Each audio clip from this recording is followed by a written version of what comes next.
नमस्ते सदावत्सले मातृभूमि। आज दिल्ली हाई कोर्ट में एक अजीबोगरीब स्टेटमेंट दिया। दिल्ली हाई कोर्ट का ये स्टेटमेंट हालांकि वो केजरीवाल सरकार के लिए था, केजरीवाल सरकार की अनियमितताओं के लिए था। मान्यवर केजरीवाल जी जिस प्रकार दिल्ली को चला रहे हैं वो पूरे देश को दिखाई दे रहा है।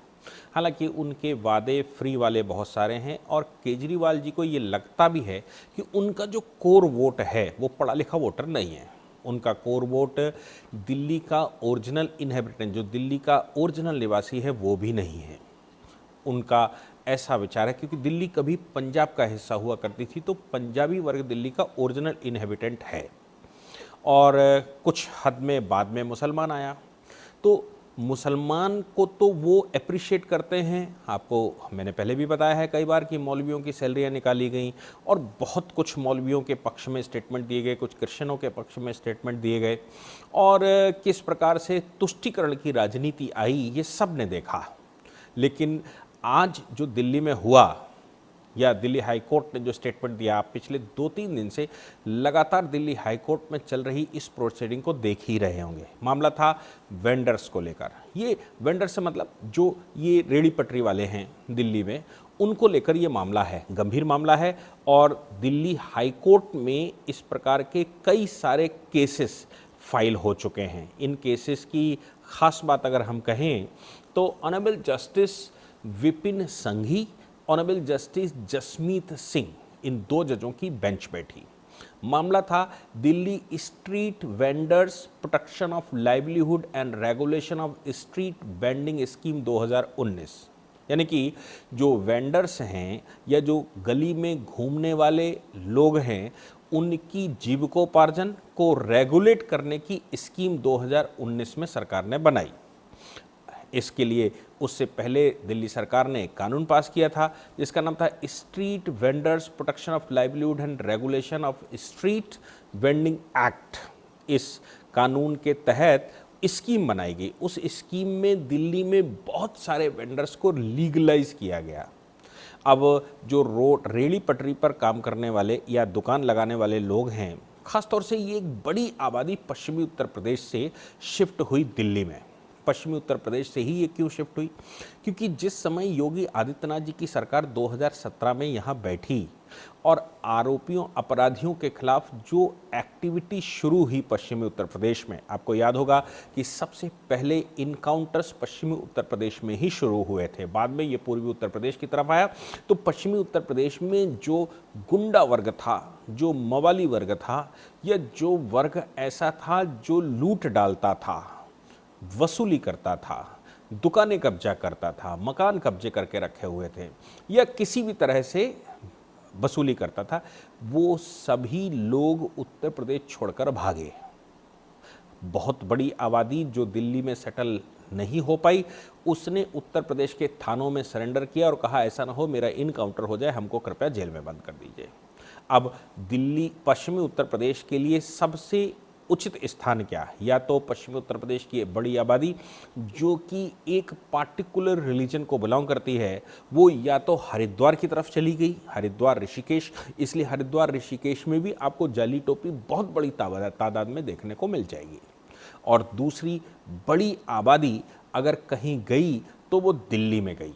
दिल्ली में आबादी बढ़ी तो आपने दिल्ली में पिछले 4-5 वर्ष में ये ऑब्जर्व किया होगा कि दिल्ली में वेंडर्स की संख्या बढ़ गई, रेली पटरी वालों की संख्या बढ़ गई। क्योंकि ये जो क्रिमिनल्स हैं, उनका अनुमान ये रहा होगा कि कम से कम 5 साल तो उत्तर प्रदेश में राज नहीं किया जा सकता जब तक अगला इलेक्शन में कोई बदल कर ना आ जाए। हालांकि अखिलेश यादव जो उनके बहुत बड़े प्रोटेक्टर माने गए, उन अखिलेश यादव को भी ये अनुमान लगने लगा था कि अब घर वापसी करना यानी कि सत्ता में वापसी करना बहुत मुश्किल काम है, क्योंकि उनके समर्थक जो रोडों पर उतरते थे, उनके समर्थक जो बहुत कुछ गलत करते थे, वो भाग चुके हैं। दिल्ली में जाकर जीविकोपार्जन कैसे हो, इसके लिए कोई काम धंधा तो आता नहीं लूट के अलावा, तो फिर उन लोगों ने वहाँ जाकर दुकानें लगानी शुरू कर दी, रेडी पटरी लगानी शुरू कर दी, अपने रिश्तेदार नातेदारों के पास जाकर वो काम करने लगे। ख़ास तौर से जो मेन बाज़ार हैं दिल्ली के, उन बाज़ारों में ऐसी आबादी बड़ी संख्या में आ गई। अब इनके वोट बनाना, इनको वोट डलवाना और इनके आधार कार्ड वहाँ बनाना, ये सब काम दिल्ली की सरकार ने बखूबी किया। क्यों? क्योंकि ऐसे लोगों का वोट ही दिल्ली सरकार को मिल सकता है। पढ़ी लिखी आबादी बड़ी कम संख्या में दिल्ली सरकार को वोट देती होगी। क्यों? क्योंकि जो आबादी वहाँ डेवलपमेंट देखना चाहती है, दिल्ली का विकास देखना चाहती है, उससे उम्मीद थोड़ी कम लगाई जा सकती है। लेकिन ये जो आबादी वहाँ शिफ्ट हुई, इसको फ्री की बिजली भी चाहिए, फ्री का पानी भी चाहिए। अगर रहने के लिए आप घर बना सकते हैं, झुग्गी झोपड़ी बना सकते हैं, तो दिल्ली सरकार वो बना कर दे और इसके अतिरिक्त व्यापार की व्यवस्था भी करे। दिल्ली सरकार ने व्यापार की व्यवस्था की, दिल्ली स्ट्रीट वेंडर्स एक्ट पास करके, दिल्ली स्ट्रीट वेंडर्स स्कीम 2019 पास करके। क्योंकि मैं जैसे कह रहा हूं 2017 के बाद ये आबादी शिफ्ट होनी शुरू हुई। 2019 तक दिल्ली में एक बड़ी समस्या खड़ी हो गई थी, खासतौर से इन लोगों को अगर रोजगार नहीं मिलेगा तो दिल्ली का वोट ये कैसे बनेंगे और मान्यवर केजरीवाल जी की सरकार को प्रोटेक्शन कैसे देंगे। तो फ्री बिजली, फ्री पानी तो दे ही दिया। अब बची बात व्यापार की, तो व्यापार के लिए ये व्यवस्था कर दी। दिल्ली में ऑनरेबल कोर्ट के सामने जो समस्या गई और केस गया, वो दिल्ली के चांदनी चौक सर्व व्यापार मंडल, कई व्यापार मंडल होंगे, कुछ कैमरे का काम करते होंगे, इलेक्ट्रॉनिक गैजेट्स का काम करते होंगे, कुछ कपड़े का काम करते हैं, कुछ साड़ी का काम करते हैं, कुछ चुन्नी लहंगे का काम करते हैं। ऐसे बहुत सारी छोटी छोटी दुकानें दिल्ली में चांदनी चौक में हैं जो देश भर के लिए व्यापार करते हैं। एक तरफ तो जीएसटी लागू होने के बाद देश के हर कोने में एक रेट में सामान मिलने लगा, तो लोग दिल्ली में व्यापार करने कम जाने लगे, दिल्ली से परचेज करना कम कर दिया। क्यों? क्योंकि व्यापार अब तो सामान सब जगह एक सा मिलेगा और दिल्ली में कस्टम ड्यूटी कम करना, दिल्ली में कम जीएसटी देना, या पहले वैट चलता था, वैट कम पर लाकर उत्तर प्रदेश में बेचना या कोई दूसरे प्रदेशों में बेचना, वो भी लगभग समाप्त सा होता दिखाई दे रहा है।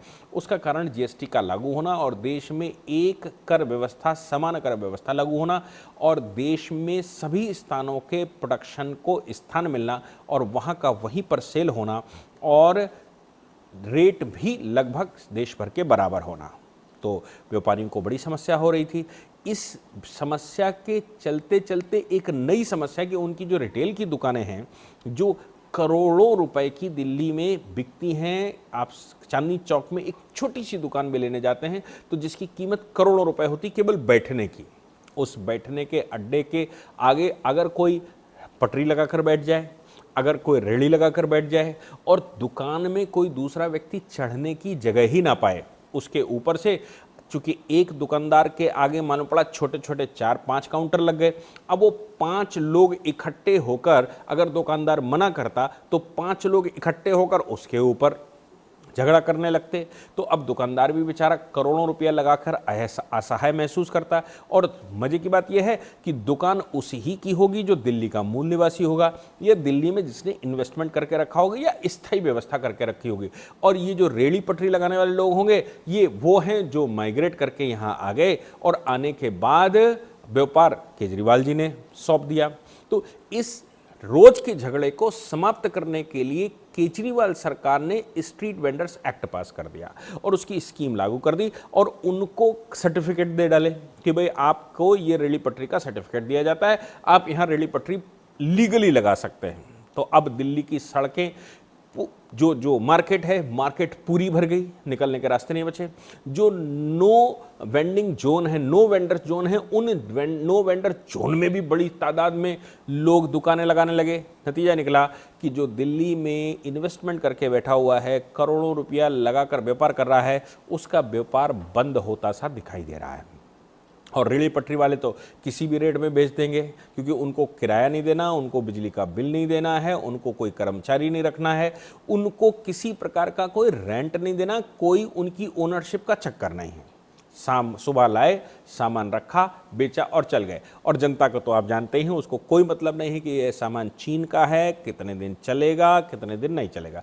दिल्ली की ये जो चांदनी चौक की बाजार है, इसमें रोड पर खड़े होने वाले वेंडर्स जो इलेक्ट्रॉनिक गैजेट्स बेचते हैं, वो केवल वही अच्छा चला पाते हैं। आप एक बार खरीद लीजिए, खरीदने के बाद जब घर आएंगे तो फिर वो चले न चले इसकी कोई गारंटी नहीं। उसने क्या दे दिया, क्या मिल गया, क्या चला नहीं चला, अच्छा था खराब था, दोबारा ढूंढने जाएंगे तो या तो वो दुकान वेंडर वेंडर ही नहीं मिलेगा, और अगर मिला भी तो वो कहेगा मेरा नहीं है, और अगर उसने कह भी दिया मेरा है तो फिर उसने कहा कि साहब आप खराब कर ले आए, मैंने तो आपको अच्छा दिया था और मेरी कोई गारंटी इस सामान की नहीं थी। ये आपको दिल्ली की मार्केट में खूब दिखाई पड़ जाएगा। चूंकि चांदनी चौक की बाजार लाल किले के सामने पड़ती है, चांदनी चौक की market old Delhi railway station के पास पड़ती है, इसलिए सामान्यतः लोग दिल्ली में जाते हैं तो दिल्ली में जाकर चांदनी चौक की बाजार भी करते हैं या इस प्रकार के अड्डों की बाजार करते हैं। परिणाम बहुत बुरे होते हैं।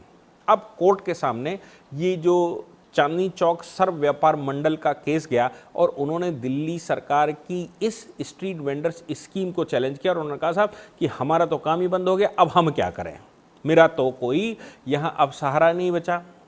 हाई कोर्ट ने उनसे कहा, हाई कोर्ट में दिल्ली सरकार ने जो दलील दी, उन्होंने कहा कि साहब एक already judgment honourable Supreme Court का है सोदन सिंह का, और सोदन सिंह के सुप्रीम कोर्ट के जजमेंट में ये साफ तौर पर कहा गया है प्रत्येक व्यक्ति को व्यापार करने का अधिकार है। इसलिए यदि प्रत्येक व्यक्ति को व्यापार करने का अधिकार है, उसको स्ट्रीट वेंडर्स को भी राइट है, right to do the business, right to livelihood, तो साहब हम क्या कर सकते हैं इसमें। इसलिए हम इसको रेगुलराइज इसलिए कर रहे हैं कि सुप्रीम कोर्ट ऑलरेडी सोदन सिंह के जजमेंट में ऐसा कह चुका है। दिल्ली हाई कोर्ट ने उनसे कहा कि मैं मानता हूं कि ये सब कुछ आप ठीक कह रहे हैं, यानी कि जो सोदन सिंह का जजमेंट है वो बिल्कुल ठीक है, वेंडर्स के राइट हैं कि वो अपना सामान बेच सकते हैं, गलियों में बेच सकते हैं, लेकिन क्या कोई वेंडर किसी दूसरे के अधिकार को इन्फ्रिंज करके कुछ कर सकता है क्या?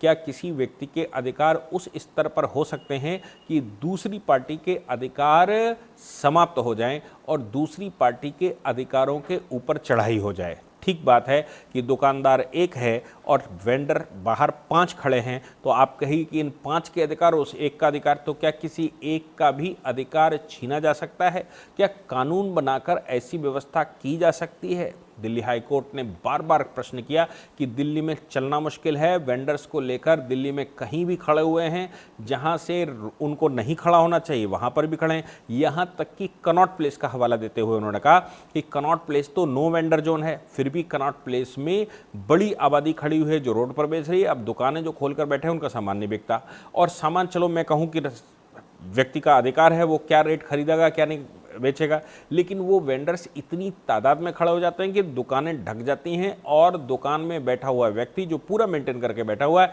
वो अपना सामान नहीं बेच पाता, कस्टमर उसकी दुकान तक नहीं पहुंच पाता, और कस्टमर अगर वहां तक पहुंचता है तो वेंडर्स उसके ऊपर झपट पड़ते हैं और साहब ये सस्ता वो सस्ता, ये ले लीजिए वो ले लीजिए, कहाँ जा रहे हो नहीं जा रहे हो, वो दुकान पर बड़ा मिलेगा, महंगा मिलेगा, अच्छा मिलेगा, गर्म, ऐसी बहुत सारी मार्केटिंग की उल्टी सीधी टिप्स लगाकर उसको या तो वहाँ तक पहुँचने नहीं देते या फिर वो उसको नकली, डुप्लीकेट या सस्ता सामान बेचकर उसको वहाँ से चलता कर देते हैं। क्या होगा उन दुकानदारों का?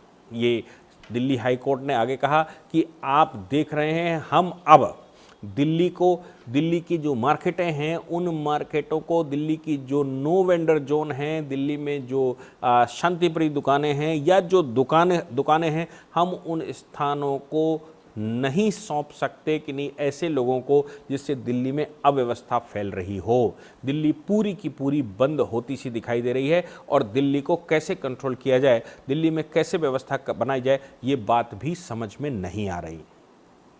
कमेंट ओरल हुआ, हालांकि लाइव लॉ नाम के एक पोर्टल ने उसको छाप दिया है, अपने यहाँ उसको पब्लिश कर दिया है, और ये कहते कोर्ट ने बहस करते समय दिल्ली सरकार के एडवोकेट को बोला कि हम दिल्ली को कुत्तों के हवाले नहीं छोड़ सकते, हम लोगों के फंडामेंटल राइट्स को प्रोटेक्ट करने के लिए यहाँ पर बैठे हैं, हम लोगों के अधिकारों का संरक्षण करेंगे, हम लोगों के अधिकारों का ध्यान रखेंगे और दिल्ली में लॉ एंड ऑर्डर बरकरार रखेंगे। दिल्ली में लॉ एंड ऑर्डर की चिंता करना हमारा काम है, इसलिए हम ये नहीं होने दे सकते। दिल्ली सरकार से कहा कि जहां 150 वेंडर हुआ करते थे जो तय बाजारी के राइट के लोग थे, वहां आज 4000 लोग हैं, तो 150 लोग जहां तहां खड़े होते थे तब तक समझ जाता था, लेकिन जब 4000 लोग कहीं किसी मामले में खड़े होते हैं तो फिर आप समझ सकते हैं कि वो मार्केट रही होगी, वो दुकानें प्रोटेक्ट हो सकती हैं क्या, लोकल लोगों के फंडामेंटल राइट्स प्रोटेक्ट हो सकते हैं क्या, लोगों के निकलने का अधिकार समाप्त हो सकता है क्या, रास्ते बंद किए जा सकते हैं क्या, दिल्ली में ट्रैफिक इस हद तक पहुंच जाता है वेंडर्स की वजह से कि अगर कहीं फायर लग जाए तो फायर ब्रिगेड की गाड़ियां अंदर घुस नहीं सकती, अगर कहीं इमरजेंसी आ जाए तो कोई एम्बुलेंस वहां तक नहीं पहुंच सकती, डेड बॉडियां हो जाती हैं, लोग मर जाते हैं, रास्ते नहीं मिलते। आपको याद होगा मुखर्जी नगर में जो एजुकेशनल इंस्टीट्यूशंस का हब बना हुआ था, वहाँ की वेलफेयर रेजिडेंशियल वेलफेयर एसोसिएशन यानी कि RWA हाई कोर्ट चली गई थी, उसके बाद वो सुप्रीम कोर्ट चली गई थी और उसके बाद सुप्रीम कोर्ट ने भी ये ऑर्डर किया था कि भाई रास्ते ऐसे नहीं किए जा सकते कि घर में एम्बुलेंस भी ना पहुंच सके, रास्तों को पूर्ण रूप से खोलना होगा। इसलिए जो कोचिंग इंस्टीट्यूट के लोग थे उनको उन रेजिडेंशियल एरिया में कोचिंग इंस्टीट्यूट्स को बैन कर दिया था, एक क्राइटेरिया निर्धारित किया था कितनी लंबी सड़क हो, कितनी चौड़ी सड़क पर इंस्टीट्यूट बनाए जा सकते हैं और रेजिडेंशियल एरिया में इंस्टीट्यूट खोले नहीं जा सकते, रेजिडेंशियल एरिया में ये वेंडर्स खड़े नहीं हो सकते। ऐसा ही कोटा में के लिए भी और सुप्रीम कोर्ट एक पहले ही ऑर्डर कर चुका है। यानी कि लगातार सुप्रीम कोर्ट के सामने ये समस्याएं आती हैं कि किसी के राइट को बरकरार रखने के लिए या किसी को भी दुकानें लगाने के लिए या आपकी अव्यवस्था के कारण किसी की मृत्यु होते नहीं छोड़ा जा सकता। फायर ब्रिगेड के लिए रास्ता छोड़ना ही पड़ेगा, एम्बुलेंस के लिए रास्ता छोड़ना ही पड़ेगा, लोगों के रेजिडेंस जहां जिनके बने हैं उनके आने जाने में असुविधा नहीं बनाई जा सकती, इसलिए अलग अलग जगहों पर इनको बनाना पड़ेगा। मजे की बात यह है कि जब हाई कोर्ट ये कह रहा है कि दिल्ली को हम कुत्तों के हवाले नहीं कर सकते, ओरल स्टेटमेंट है, इसका कोई प्रूफ नहीं है, इसका कोई रिटन स्टेटमेंट नहीं है, बहस करते समय कभी कभी कोर्ट इस तरह की बात करता है, तो क्या दिल्ली को कुत्तों की तरह छोड़ दें जहां ऐसा होता हो वैसा हो। हालांकि मैं आपको याद दिलाऊं कि पीछे इसी साल के जून के अंत में या जुलाई की शुरुआत में एक judgment Supreme Court High Court ने दिल्ली हाई कोर्ट ने ही दिया था और दिल्ली हाई कोर्ट ने उसमें ये कहा था कि कुत्तों के भी फंडामेंटल राइट होते हैं, मोहल्ले के कुत्तों को अगर कोई भोजन करवाता है तो उस व्यक्ति को टारगेट नहीं किया जा सकता, बस इतना सा करना पड़ेगा कि इन कुत्तों को भोजन कहाँ करना उसके लिए कोई पार्टिकुलर गली में जगह निर्धारित करी जहाँ कम लोग जाते हों। कुत्तों के भी राइट हैं और जो व्यक्ति खिलाता है ये उसका कर्तव्य भी बनता है, हर जीव में आत्मा होती है। हालांकि हाई कोर्ट का ये कमेंट तब मुझे लगता है प्रासंगिकता खो देता है जब बकरीद का समय आता है, वो तब प्रासंगिकता खो देता है जब कुर्बानी या बलि का नाम चढ़ता है कि इसकी बलि देनी है या इसकी कुर्बानी देनी है। तो मुझे लगता है उस समय भी हमें ये ध्यान ही रखना चाहिए कि हर जीव जो ईश्वर ने बनाया है उसमें प्राण होते हैं, उसमें आत्मा होती है, उसके अधिकार होते हैं। कुत्तों को खाने पीने के लिए दिल्ली हाई कोर्ट ने ऑर्डर किया कि इन कुत्तों को भी हर गली का कुत्ता अपनी गली का ही कुत्ता होता है, उसकी गली में ही उसके खाने पीने की व्यवस्था होनी चाहिए। लोगों का कर्तव्य भी बनता है कि इन कुत्तों को खाना पीना दें।